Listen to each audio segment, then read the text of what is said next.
మాదిగలందరూ తన నాయకత్వాన్ని బలపరుస్తూ ఎండకి ఎండి బానగ తడిచి ఎన్నో అవమానాలను భరించి కూడా ఈరోజు పోరాట ఫలితమే తన లక్ష్యం సాధించాడు. సుప్రీంకోర్టు జడ్జిమెంట్ ప్రకారంగా రాష్ట్ర గవర్నమెంట్ కానీ కేంద్ర గవర్నమెంట్ కానీ భారతదేశంలో 29 రాష్ట్రాలు కూడా దిగి వచ్చిన సందర్భంగా ఇలా ఎస్సీలకు ఒక సముచిత స్థానం కల్పించిన గౌరవ శ్రీ మందకృష్ణ మాదిగ గారికి,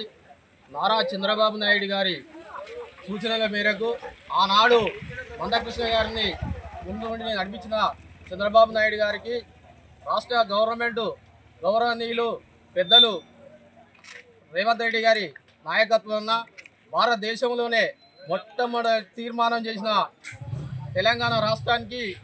మా మాదిగల తరఫున ప్రత్యేక గౌరవ అభినందనలు తెలుపుతూ స్టేషన్ గన్పూర్ ఎమ్మెల్యే గారు గౌరవనీయులు పెద్దలు కడియం శ్రీహరి గారి సూచన ప్రాయంగా ఇలా ABCD వర్గీకరణ జరిగింది. కాబట్టి రాబోయే రోజుల్లో మన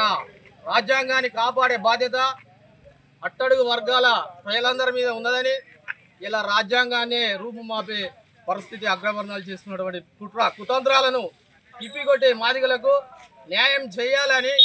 ముందుండి మనం పోరాటం చేయాలని మన మాదిగలను సామాజిక వర్గాల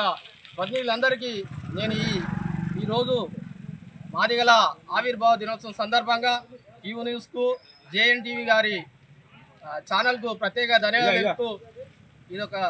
శుభ సూచకమని నా యొక్క అభిప్రాయం తెలుపుతూ ముగిస్తున్నాను.